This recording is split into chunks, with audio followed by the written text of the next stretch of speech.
Welcome to Kishore academy.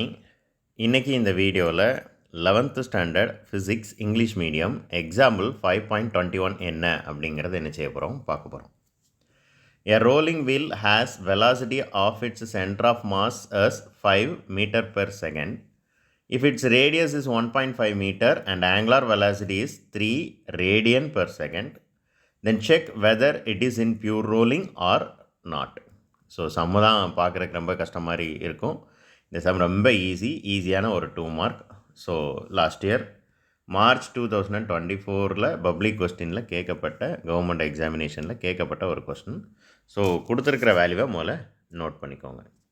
Radius வந்து 1.5 metre, angular velocity வந்து 3 radian per second. இந்த ரெண்டு வேல்யூ முதல்ல நோட் பண்ணிக்கோங்க.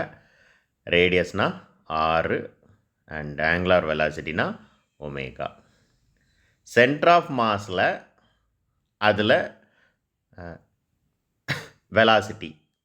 Velocity of its centre of mass என்ன அப்படிங்கிறது என்ன செஞ்சுக்கோங்க, 5 மீட்டர் பெர் செகண்ட். இப்போ சொல்யூஷன்ஸ் பார்க்கலாமா? ஸோ ஃபர்ஸ்ட்டு இங்கேருந்தே வருவோம். ரொட்டேஷ்னல் வெலாசிட்டிக்கு ஃபார்முலா VROT அப்படின்னா ரொட்டேஷ்னல் வெலாசிட்டி அப்படின்னு அர்த்தம். ஆர் ஒமேகா, ஆர்னா ரேடியஸ், ஒமேகானா ஆங்குலார் வெலாசிட்டி. ஸோ இந்த ரெண்டு இப்போ தான் நம்ம பார்த்தோம். ஆரையும் ஒமேகாவையும் மல்டிப்ளை பண்ணுங்கள். 1.5 இன்ட்டு 3, ரைட்? 1.5 இன்ட்டு 3 இது எப்படி மல்டிப்ளை பண்ணணும்? முதல்ல நார்மலாக 15ஐயும் 3ஐயும் எப்படி மல்டிப்ளை பண்ணுவீங்களோ அதே மாதிரி மல்டிப்ளை பண்ணிக்கோங்க. இப்போ 5 3s are 15, 1 3 is 3, 45 கிடைக்குமா? பின்னாடி இருந்து பாயிண்ட்டுக்கு அப்புறம் எத்தனை டிஜிட் இருக்குது? ஒரு டிஜிட் இருக்குது. பின்னாடி இருந்து ஒரு டிஜிட் தள்ளி பாயிண்ட் வைங்க. இப்போ 4.5 ms⁻1.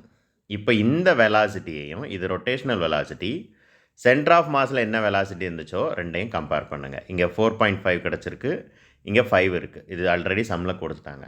அப்போ இந்த ரொட்டேஷ்னல் வெலாசிட்டி கம்மியாக இருக்குது, ரைட்? இந்த லைன் எழுதணும். ரொட்டேஷ்னல் வெலாசிட்டி ஆர் ஒமேகானா ரொட்டேஷ்னல் வெலாசிட்டி இது கம்மியாக இருக்குது சென்டர் ஆஃப் மாஸ் வெலாசிட்டியை கம்பேர் பண்ணும்போது. V/cmனா centre of velocity at centre of mass. So இந்த ரொட்டேஷ்னல் வெலாசிட்டி கம்மியாக இருந்தால் அது பியூர் ரோலிங் இல்லை. It is not a pure rolling அப்படின்னு எழுதணும். பட் ஸ்லைடிங், அவ்வளோதான். இவ்வளோ எழுதுனா 2 மார்க். தேங்க்யூ. இந்த லைன்லாம் எழுத வேண்டாம், எல்லாத்தையும் எழுதி கன்ஃபியூஸ் பண்ண வேண்டாம். இப்போ நான் என்ன சொன்னனோ அதை மட்டும் எழுதுனா போதும்.